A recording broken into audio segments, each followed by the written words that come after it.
The door creaked open just as their lips met, and in that frozen instant, my world shattered like glass under a hammer. Rain hammered the windows of our Seattle loft, mirroring the storm raging in my chest, but nothing compared to the thunderclap of betrayal exploding behind my eyes. There they were, Marcus, the man who'd raised me since I was 12, and Theo, my best friend since kindergarten, locked in an embrace that twisted my gut into knots of confusion, fury, and something dangerously close to longing. I dropped my backpack with a thud that echoed like a gunshot, the sound ripping them apart. Marcus's dark eyes widened in horror, his salt and pepper beard framing a face drained of color, while Theo scrambled back, his freckled cheeks flushing crimson under the lamplight. "Jordan," Marcus choked out, his voice a gravelly whisper honed from years of quiet strength in construction sites and late-night story hours. He rose halfway, hands outstretched like he could somehow piece me back together. But I was already crumbling. "Get out," I snarled, my voice cracking like the thunder outside. Theo's blue eyes, usually sparkling with mischief and shared secrets, now pooled with tears.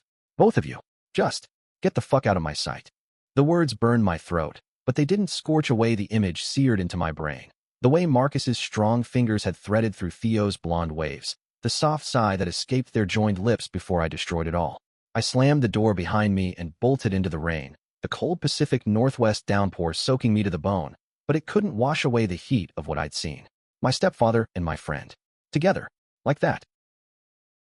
By the time I reached the coffee shop 3 blocks away, a dingy hole-in-the-wall called Brewed Awakening, where the baristas knew my order without asking, I was shivering, not just from the chill. Ellie, the tattooed dyke behind the counter with her buzzed head and perpetual smirk, slid a steaming latte my way without a word.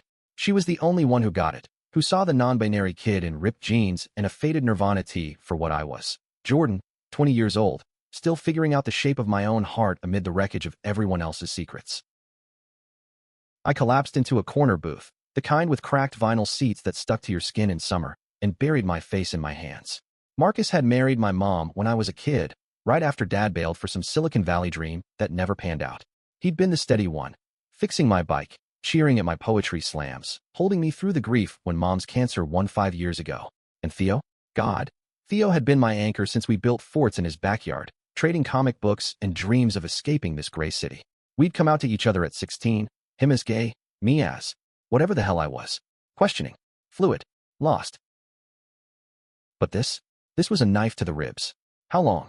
Why Theo? And why did the thought of them together make my stomach twist with something that wasn't just rage, something warm and forbidden that I shoved down deep?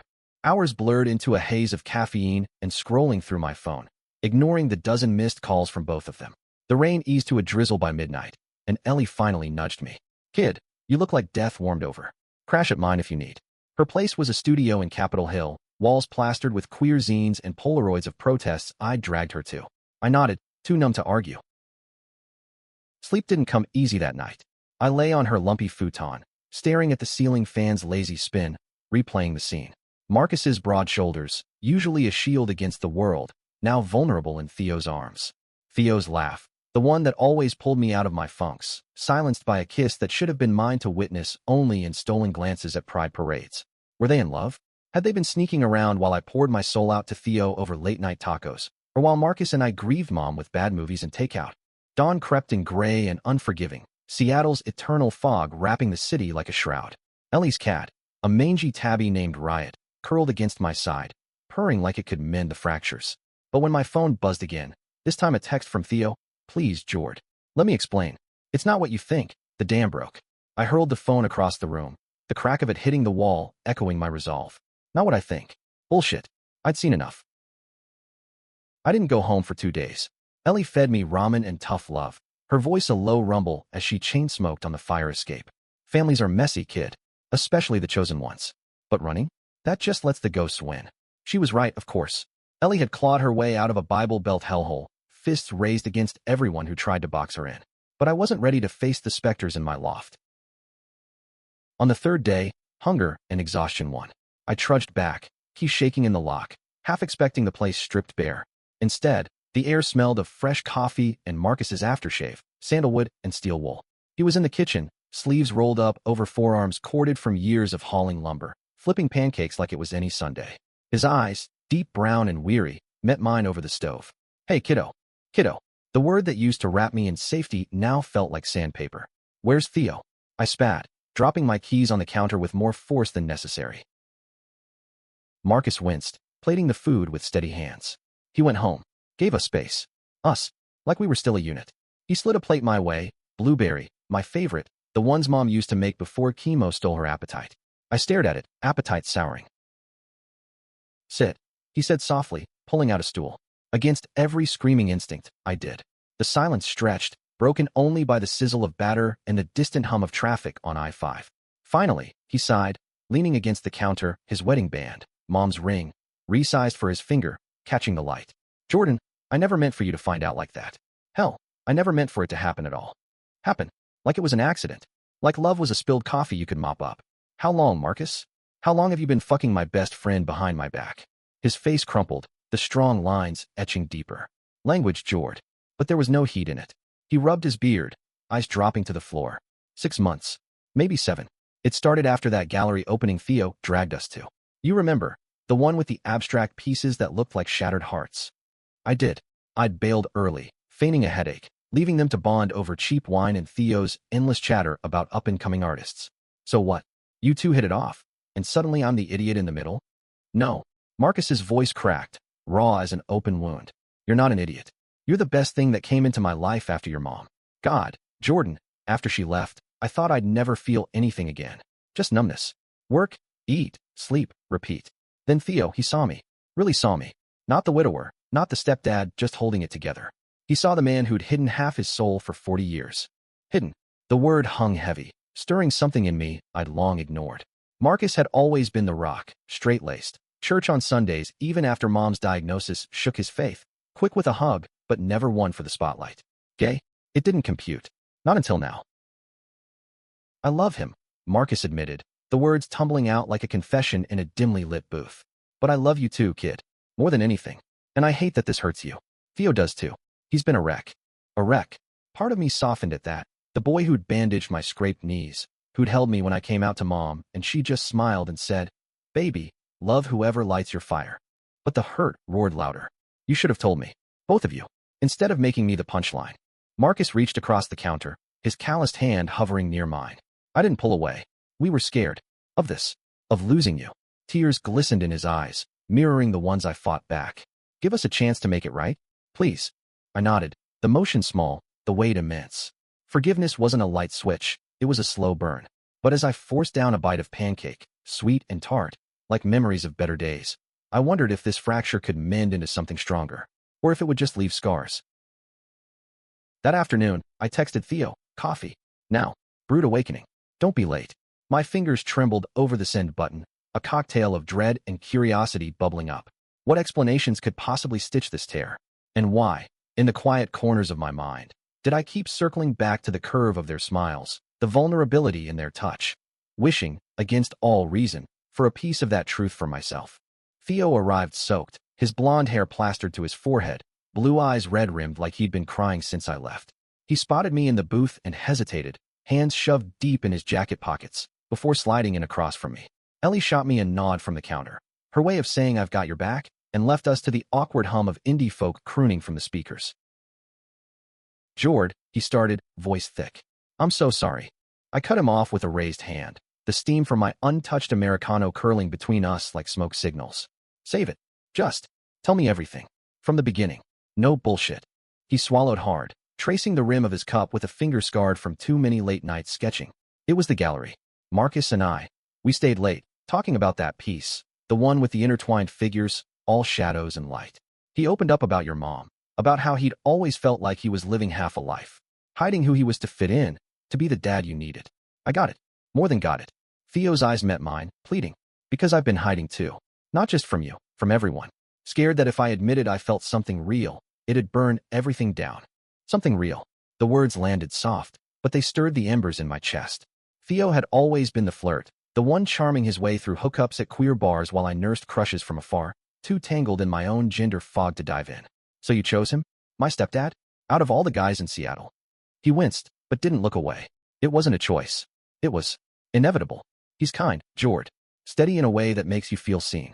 And yeah, he's hot as hell. Those arms, that laugh. But it's more. He makes me want to be brave. Theo leaned forward, voice dropping. Like you do for me. Me. The air shifted, charged like the storm clouds rolling back and over Elliott Bay. I'd always chalked up the butterflies around Theo to friendship, to the safety of our shared queerness in a city that embraced it but still stung with judgments. But now, with the raw edge of his confession, I saw it clear. The way his hand brushed mine during movie nights, the lingering hugs that left me breathless. Was it possible I'd been blind to my own heart? I walked in on you. I whispered, the memory flashing hot. And it broke me. But not just because of the secret. Because it made me realize how much I've wanted to be part of something like that. With you. Theo's breath hitched, his hand inching across the table. Our fingers touched, tentative, electric. Jord, don't. I interrupted, pulling back, heart pounding. Not yet. I need time. But don't hide anymore. From me. He nodded, tears spilling over. I won't. Promise. We sat there as the rain picked up again, the world outside blurring into grays and greens.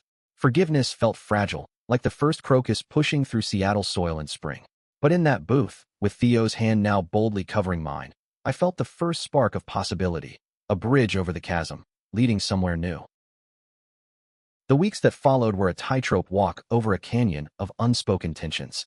Marcus and I fell into a fragile routine, shared silences over breakfast, where he'd slide the sports section my way and I'd pretend to read while stealing glances at the lines worry had carved into his face. Theo texted daily, memes to coax a smile, apologies wrapped in vulnerability, but we kept our distance, orbiting each other like wary moons. Ellie called it the queer art of not exploding, her laugh a lifeline during our fire escape therapy sessions, where she'd pass me a joint and remind me that love wasn't a straight line, pun very much intended. But the cracks ran deeper than I admitted. Nights found me prowling the loft's creaky floors, the city lights twinkling mockingly through the windows. I'd pause at Marcus's bedroom door, ear pressed to the wood, listening for ghosts of laughter or sighs that never came. He slept alone now, the bed too big for one, and guilt gnawed at me for that. Had I stolen his chance at happiness? Or was I just collateral in a story that started long before I walked in? One evening, as October's chill seeped through the walls, Marcus knocked on my door, soft, hesitant. Jord, you got a minute? I was sprawled on my bed, surrounded by dog-eared poetry books, Audre Lorde and Ocean Vuong, words that cut too close to the bone. Yeah, what's up? He entered, holding 2 mugs of chamomile tea, the steam carrying hints of honey. His flannel shirt hung loose, unbuttoned at the collar, revealing the silver chain Mom had given him, etched with her initials. He handed me a mug and sank onto the edge of the bed, the mattress dipping under his weight. I owe you more than apologies. A story, maybe. I sipped, the warmth spreading tentative fingers through my chest. I'm listening. Marcus stared into his mug, as if the leaves held the script. I knew I was different young. Growing up in Tacoma, black kid in a mill town, folks didn't talk about boys liking boys. Or men loving men. It was sin, or worse, silence. So I buried it. Dated girls, played football, joined the Marines after high school to prove I was man enough. Met your mom at a VA counseling group. She was fierce, even in her pain.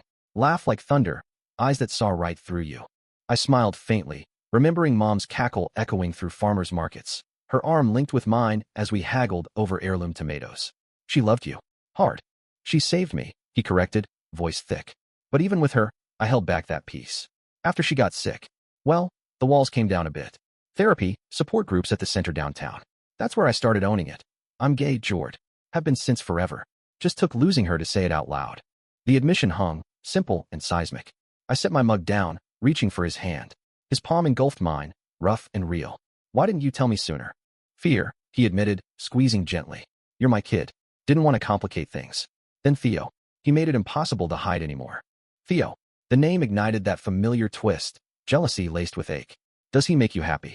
Marcus's eyes softened, crinkling at the corners. Happier than I've been in years. But you're my world, Jordan. Always will be. We talked until the tea went cold, words weaving a fragile tapestry over the hurt. By the time he left, hugging me fierce at the door, I felt lighter. Not healed, but human. The next day, I caved and invited Theo over. Not for coffee, for art. He'd been begging to collab on a mural for the community center's pride wall, something raw about hidden loves blooming in concrete cracks. I met him at his cramped studio in Fremont, the air thick with turpentine and possibility. He greeted me with a tentative grin, paint-splattered overalls hugging his lean frame, blonde curls tied back with a bandana. Missed you, artist. Missed this, I replied, gesturing to the canvas, a swirl of blues and golds, figures emerging from shadows. We worked side by side, brushes flying, silence companionable at first. Then his knee bumped mine, deliberate, and the air crackled. About the other night, he ventured, dabbing crimson into a heart shape. At the coffee shop, I focused on my stroke, a vine twisting upward. Yeah, I meant it. All of it. Theo set his brush down, turning to face me fully. His blue eyes held storms, desire, regret, hope. I've been in love with you since we were kids, Jord. But I was scared you'd never see me that way. Then Marcus. He showed me it's okay to feel, to fight for it. My heart stuttered, brush pausing midair. Love. The word I'd whispered to myself in dark rooms, wondering if it fit my jagged edges. Theo. He closed the gap, hand cupping my cheek, thumb tracing my jaw. Soft, questioning. I leaned in, our lips meeting tentative, then fierce, a collision of years unspoken. He tasted like mint and possibility, his body fitting against mine like a missing verse. We broke apart breathless, foreheads touching. What about Marcus? I whispered, guilt shadowing the joy. Theo's smile was bittersweet. We're figuring that out. Open hearts, open talks. But this, you and me, it's always been the real story. In that studio, amid paint and promise, I let myself believe him. The mural grew under our hands, colors bleeding into truths I'd long denied. Love wasn't a secret to stumble upon. It was a canvas, messy and magnificent, waiting for bold strokes. Fall deepened in Seattle, leaves turning the streets to fire underfoot, mirroring the blaze kindling in my veins. Theo and I stole moments, a brush of hands in Pike Place market crowds, stolen kisses behind the troll sculpture in Fremont, his laughter warming me against the encroaching chill.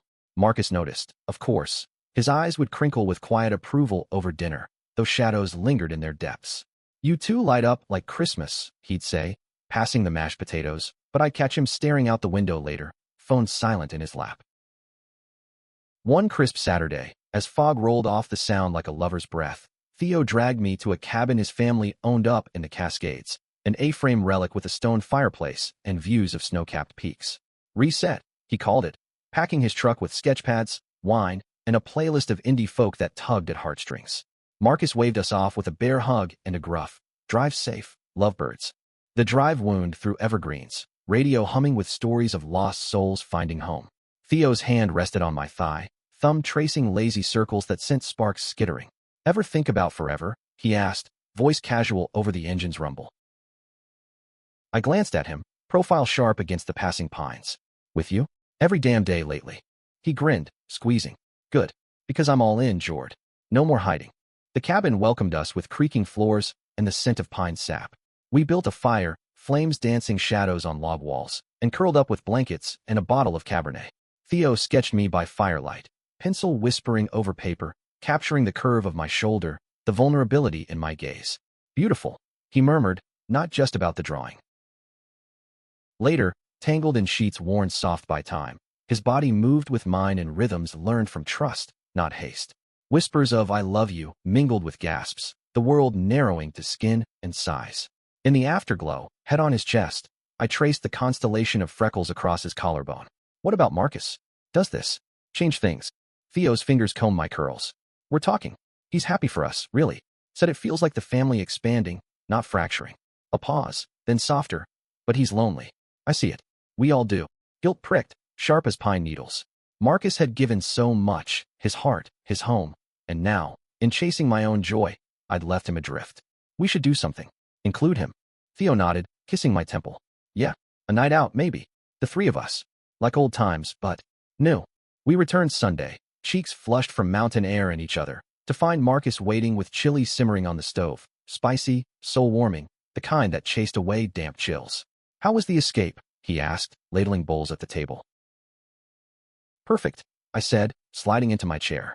Theo echoed it, but our eyes met Marcus's, a silent pact forming. That Tuesday, we made good on it. Dinner at a hole-in-the-wall Ethiopian place in the U District, injera tearing soft under fingers slick with berbera. Laughter flowed easier than the Tej honey wine, stories tumbling out. Theo's disastrous first art show, my epic fail at a spoken-word open mic, Marcus's tale of skinny dipping in the sound as a teen, heart pounding with more than cold waves. As we walked home arm in arm, Seattle's neon buzzing around us, Marcus slung an arm over my shoulders. This, us, it's what she would have wanted. Messy, real love. Theo linked his arm through Marcus's other side, a chain of 3 against the night. To family, he toasted with an imaginary glass, and we clinked knuckles, the bond humming with unspoken promises. But harmony is fleeting in tales like ours. A week later, crisis knocked uninvited. I came home from a shift at the bookstore, stacked with dog-eared Audre Lorde volumes and queer memoirs, to find Marcus on the couch, head in hands, shoulders shaking. Theo was there, kneeling before him, murmuring comforts, but his eyes lifted to mine, wide with worry. "What's wrong?" I dropped my bag, heart lurching. Marcus looked up, face ashen, a crumpled letter in his fist. The shop. Foreclosure notice. Damn banks calling in the loan early. Something about market shifts post-pandemic. I've got 2 weeks. The construction firm he'd poured his soul into, Marcus's legacy, the one that built community centers and rebuilt after wildfires, was crumbling. Theo and I enveloped him, arms a fortress, but inside, I seethed.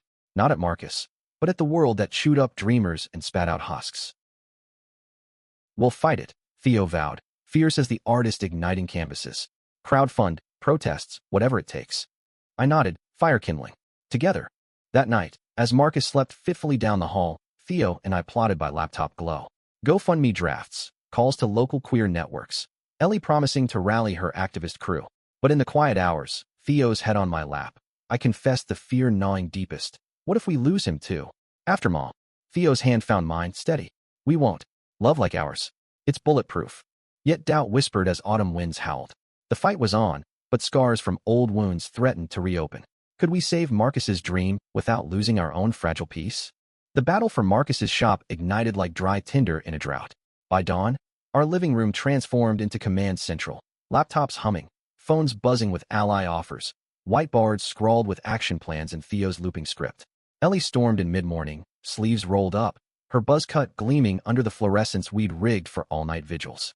"Banks run by suits who wouldn't know community if it bit him," she growled, cracking her knuckles. Time to bite back. We launched the campaign that afternoon. Save Hammer and Heart. Building queer futures. Theo's photos of the shop's murals, his own handiwork, vibrant queer icons rising from reclaimed wood, pulling heartstrings across social feeds. Marcus hesitated at first, pride stiffening his spine like rebar. "I don't do charity, Jord. Never have." "It's not charity," I countered, cupping his face, echoes of Mom's fierce tenderness in my touch. "It's solidarity. The family you built deserves fighting for." His eyes, pools of mahogany resolve, softened. "All right, for you too." The response flooded in, waves of it, cresting with donations from old clients, Pride Parade buddies, even a viral tweet from a local drag queen who'd gotten her stage rigged there pro bono. Theo and I crashed on the couch that night, bodies entwined in exhaustion's afterglow, his breath warm against my neck. "We're unstoppable," he murmured, fingers tracing my hip bone. But victory's edge is double-bladed. As funds climbed toward the goal, so did the scrutiny. Late one evening, a knock rattled the door, sharp, official. 2 suits and cheap ties, clipboards in hand, flanked by a burly security goon. "Mr. Ellis? We're from Pacific Trust, here to assess assets for liquidation." Marcus stood tall in the doorway, blocking their view like a sentinel oak. Not without a court order. And even then, over my dead body. The lead suit smirked, oily as spilled tar. "Delinquent payments don't negotiate, sir. Sign over the keys, save us the hassle." Theo bristled beside me, fists clenched. "Hassle? This man's poured blood into that place. You vultures circle while folks like him keep this city standing." I grabbed his arm, pulse thundering, but Ellie, ever the firebrand, shoved forward, phone raised like a shield. "Smile for the stream, assholes. Live on Insta, Bankster Blues." The suits faltered, retreating with bluster and threats of legal fees. Door slammed. We collapsed in a heap of adrenaline-fueled laughter, but Marcus's face remained thunderous. "They're not bluffing, kids. I've got calls into lawyers, but it might not be enough." That vulnerability cracked something in me. Later, as Theo sketched furious caricatures of the bankers, horns and pitchforks in watercolor, I pulled Marcus aside to the balcony, city sprawl glittering below like scattered diamonds. Rain misted our faces, cool and cleansing. "You built this life from nothing," I said, voice fierce. "Mom always said you were the strongest man she knew. Don't let them take that." He leaned on the rail, shoulders sagging under the weight. "Strong's easy when it's just you. But you, Theo, you're my anchors now. Failing you? That's the real foreclosure." I hugged him then, burying my face in his flannel, inhaling the scent of sawdust and resolve. "You're not failing. We're rising." The tide turned midweek. A local news crew picked up Ellie's stream, spinning it into a segment on queer resilience in the face of corporate greed. Donations surged, laced with stories. A trans kid whose first safe space was Marcus's shop bathroom remodel. A lesbian couple whose tiny home he framed with his own hands. By Friday, we'd hit the goal, plus buffer for upgrades. The bank's email arrived at 2 a.m. Loan restructured, assets intact. Theo hooped, scooping me into a spin that banged us against the fridge. Marcus joined, his bare hug enveloping us both, tears carving tracks down his cheeks. My family, he rumbled, voice breaking. God, my family. In the euphoria, Theo pulled me into the bedroom, door clicking soft. We did it, he whispered, lips brushing mine, hands mapping familiar paths with renewed hunger. But as we moved together, slow and sacred, I couldn't shake Marcus's words. Family. It wasn't just us two anymore. It was a circle, wide and woven. Saturday brought celebration. A block party outside the shop, rainbow banners fluttering in the breeze, grills smoking with veggie burgers and ribs. Ellie DJ'd from a makeshift booth, beats pulsing through the crowd of neighbors, activists, and the suit's worst nightmare, unity. Theo and I painted faces, his steady hand turning cheeks into blooming lotuses, while Marcus manned the mic, voice booming thanks laced with stories of sweat and solidarity. As dusk fell, fireflies winking in the twilight, Theo drew me to the alley's edge, away from the throng. There's more, he said, nerves flickering in his blue eyes. He dropped to one knee, pulling a small wooden box from his pocket, carved by Marcus, I realized, with interlocking hearts. Inside, 2 rings, silver bands etched with vines, simple and eternal. Jord, you've been my chaos and my calm since sandbox days. Marry me? Let's build forever, one stroke at a time. Tears blurred the stars emerging overhead. Yes, I breathed, pulling him up into a kiss that tasted of paint and promise. Cheers erupted from the shadows. Marcus, Ellie, the whole damn party, witnesses to our leap. But joy's shadow is reflection. As confetti rained, I caught Marcus's eye across the flames, alone, beaming but bittersweet. Our win was his too. Yet in the expanding circle, where did he fit? The question lingered, a quiet undercurrent in the revelry. Winter crept in on Seattle's heels, frosting windows with fern patterns and blanketing the city in hush. Engaged life with Theo was a whirlwind of Pinterest boards and venue hunts. Queer-owned barns in the Snoqualmie Valley, elopements under Olympic evergreens. But beneath the sparkle, undercurrents swirled. Marcus threw himself into shop renovations, hammers ringing like anthems. But dinner conversations grew sparse, his laughs forced echoes of summer's ease. One blustery January eve, snow flurrying rare and magical, Theo and I hosted a vision night. String lights twinkled over takeout pho, steam curling like incantations. Themes. Theo prompted, sketching on napkins, wildflowers, leather jackets, Audre Lorde quotes etched in gold. Marcus stirred his broth, gaze distant. Something honest, he said finally. No frills. Just you two. Vows that stick. I studied him, the silver threading his beard thicker now, lines of fatigue etching deeper. You okay, Dad? The word slipped out, first time since Mom, raw and right. He smiled, faint but genuine. Proud. Overwhelmed, maybe. This house. It's echoing without her. Theo and I exchanged glances, the unspoken hanging. His loneliness. We'd talked in whispers. Pull him into the wedding? A +1 slot felt too clinical for the man who'd fathered my heart. The idea struck like lightning. What if we make it a triad vow? I blurted. Not just us. You too. Family seals it. Marcus's spoon paused, eyes widening. Theo leaned in, grinned sly. Hear her out. Rings for 3, commitment circle. He chuckled, warmth cracking the ice. You two are trouble. But, yeah, let's. Planning shifted, inclusive and electric. We sourced a 3rd ring, onyx band for Marcus, grounding the silvers, and drafted vows weaving our threads. Theo's creativity, my poetry, Marcus's strength. Ellie officiated, her gravel voice promising no heteronormative bullshit. But storms brew in calm. February brought a gale, literal and figurative. Theo's gallery show loomed, his biggest yet, entwined shadows, pieces born of our tangled loves. Opening night, the warehouse space thrummed with glitterati and grit. Dykes and tuxes, twinks with tattoos, air thick with perfume and possibility. I wore a thrift store suit, tailored sharp, curls tamed into waves. Theo shone in velvet, unveiling canvases that gasped the crowd. Marcus and me in profile, merging into lovers' silhouettes. Theo's hand in mine, vines of color binding us. Applause thundered, but midway, a heckler slurred from the shadows. Freak show family. Wine glass sloshing. The room hushed. Theo froze mid-speech, color draining. I stepped forward, mic snatched. Freak? Nah. We're the future you fear. Love without borders. Hearts unapologetic. Words poured. Audrey's fire in my veins, turning venom to victory. Cheers erupted, the bigot slinking out. Backstage, Theo crushed me in a hug, lips fierce. My hero. Marcus joined, arm around us both. Damn right. But elation ebbed to revelation. Later, nursing beers in a dive bar, Marcus confessed over the jukebox's wail. That guy? Reminded me of Tacoma taunts. Kept waiting for the punch. Theo's hand found his knee under the table. Subtle, supportive. Punch comes from us now. Together. Marcus nodded, but his eyes held tempests. Loving you both. It's the best risk I took. But sometimes, I wonder if I'm holding you back. Young love like yours should fly free. Free with you. I insisted, throat tight. Always. Spring teased with cherry blossoms, pink petals carpeting queen and streets like confetti from heaven. Wedding day dawned golden, May's sun gilding the valley barn. Guests milled, Ellie in a rainbow sash, Riot the cat in a bow tie, under arches Theod woven from foraged branches. We stood circle center, hands linked, my silver to Theo's, his to Marcus's onyx, closing to mine. Ellie's voice boomed. Do you vow to entwine, through storms and blooms? I do. We echoed, rings sliding smooth as oaths.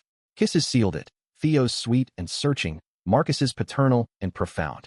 The crowd hooped, but in that loop, I felt infinity. Honeymoon was a road trip, Oregon coast, crashing waves and clam shacks. Theo sketched beaches, Marcus grilled salmon over driftwood fires. I penned journal entries of salt-kissed skin and starlit truths. One night, bonfire crackling, Theo turned serious. Kids someday? Or just us three? Marcus chuckled. Plenty of room in the loft for tiny artists. I smiled, hand on belly, empty now but open. All of it. The mess, the magic. Yet back home, cracks spiderwebbed anew. Theo's career skyrocketed, commissions pouring in, but distance crept, late nights at studios. Marcus buried in contracts, me juggling bookstore shifts and poetry gigs. Conversations shortened to logistics, touches fleeting. June's solstice party should have mended. Balcony barbecue, city fireworks blooming below. Ellie grilled us on baby plans, Riot batting at bottle caps. Laughter flowed, but Theo's phone buzzed insistent. Another out-of-town show. Go, Marcus urged, clapping his back. Chase it. Theo hesitated, eyes on me. You sure? I nodded, brave face cracking inside. We're solid. He left at dawn, kiss lingering like goodbye. The loft echoed emptier, Marcus and I tiptoeing around silences. One rainy afternoon, I found him in the garage, tools idle, staring at Mom's photo. Miss him? I asked, sliding beside. Miss all of it, he admitted. The noise. The now. Me too. Tears welled, shared. What do we do? Fight, he said, echoing our shop war. For us. Word count for part 5, approximately 1,000 words. Summer's zenith burned hot, Seattle sweltering under unaccustomed sun, mirroring the fever in our fracturing home. Theo's absences stretched, Portland exhibits, San Francisco whispers of gallery reps, his calls laced with static and apologies. It's temporary love, building our nest. But nests empty fast when winds howl.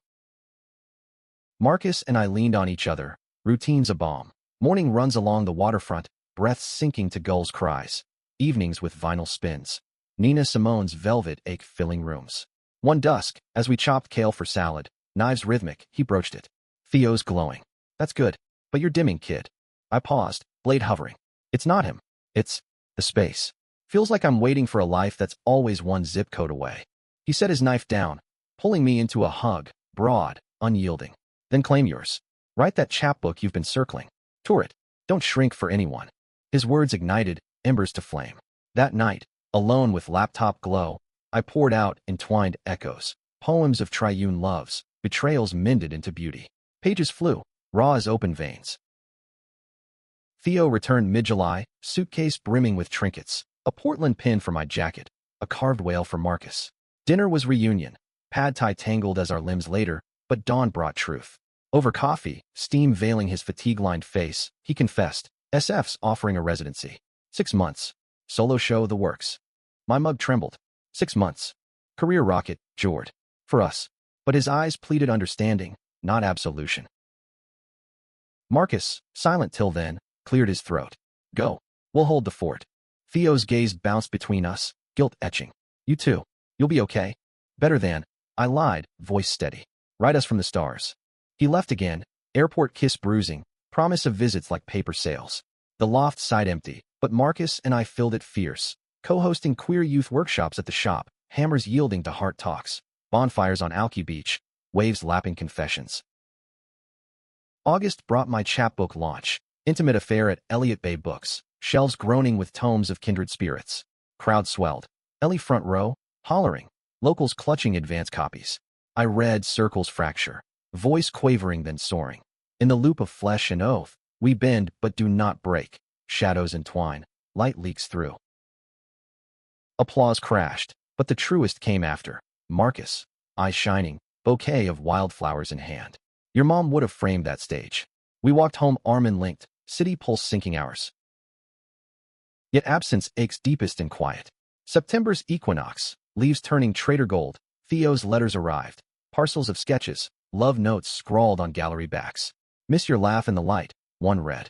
I replied in verse, but replies lagged, his world expanding while ours contracted. Crisis crested on a stormy equinox eve. Marcus collapsed mid-workshop, hammer slipping from grip, face ashen. I rushed him to Harborview, Ellie's truck screeching through deluge, heart hammering louder than thunder. ER wait blurred to verdict, stress heart episode, exhaustion's toll. Rest, docs ordered. Or it claims more. Bedside, monitors beeping lullabies. I held his hand, tears salting. Don't you dare leave me too. His squeeze weak, but sure. Not going anywhere. But Theo, call him. I did, voice shattering voicemail. He arrived at midnight, flight rumpled, collapsing into my arms. God, Marcus. We curled vigil, Theo's head on my shoulder, my on Marcus's bedrail, trio unbroken. Dawn brought recovery talks, Theo cutting residency short, returning full. Family first, he vowed, ring glinting. Marcus nodded, eyes crinkling. Welcome home, son. Rehab was slow dance, walks in Discovery Park, Theo pushing Marcus's chair till legs strengthened, me reading poems aloud, voices weaving harmony. Fall deepened, colors riotous, mirroring our mending.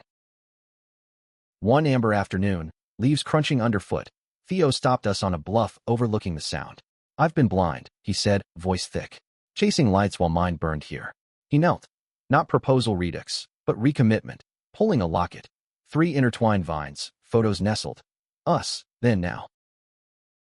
Wear it, he asked, clasping it round my neck. Marcus added his. For the anchors. Warmth bloomed, fierce as sun. Always. Winter whispered warnings, but we'd learned. Love's not hoarded, but harvested in storms. Theo's art shifted. Pieces of homecomings, triptychs of hands clasped. My chapbook sold out, tours beckoning, but shared now. Weekends away, Marcus minding shop. Thanksgiving gathered us.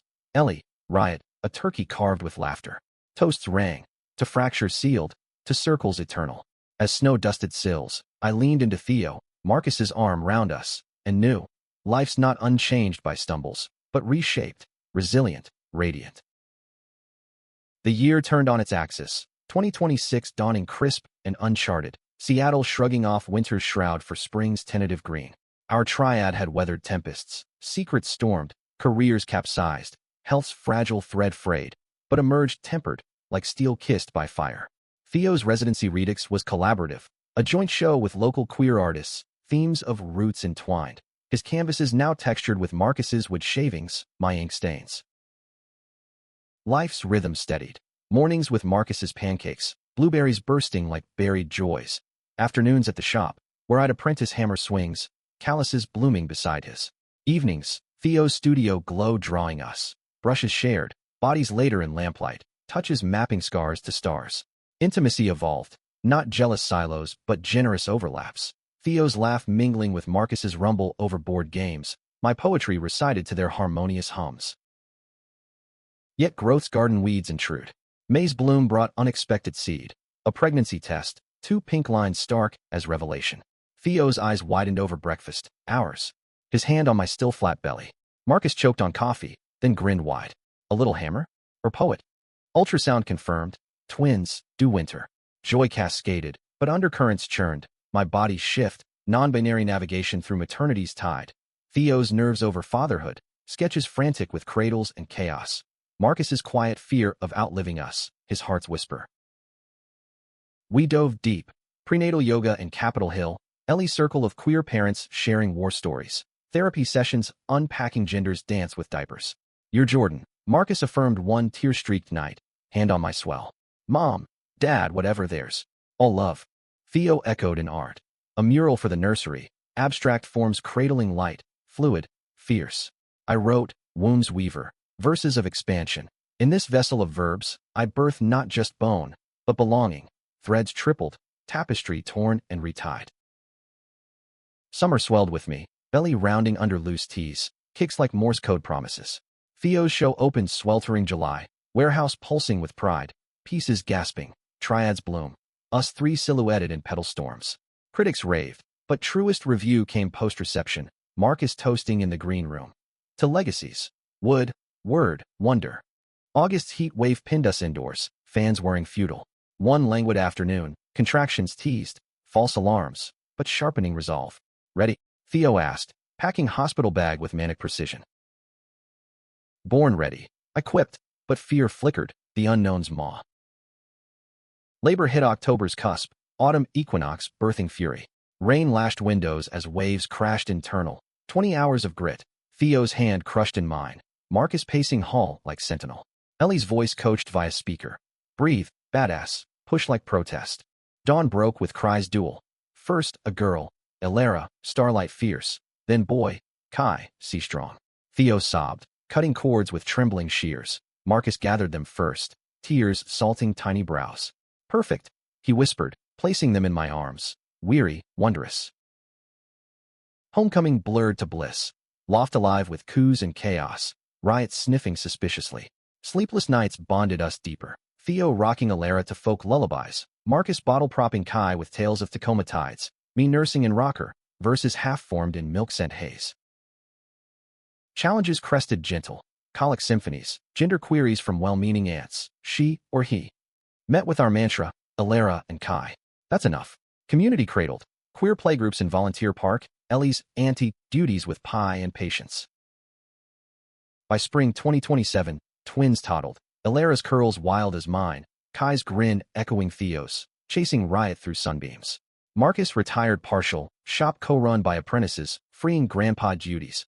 Piggybacks in Discovery, fort builds with salvaged beams. One golden June eve, as fireflies danced, we gathered balcony. Wine for us, juice for imps. Theo raised glass. To the door we cracked, and the worlds it unlocked. Marcus clinked, onyx ring glinting. Never the same. Grateful for it. I pulled them close, twins giggling at our feet, city humming below. Betrayal's echo? Faded to footnote. In its wake, a life woven rich, kisses stolen in kitchens, hands held through hospitals, loves layered like Seattle's fog-lifted skies. Humanity's value gleams in fractures mended, not perfection, but persistence, not singular flames, but hearth shared. We walked in on truths once hidden, emerging not shattered, but whole, stepping forward, entwined, into endless dawn.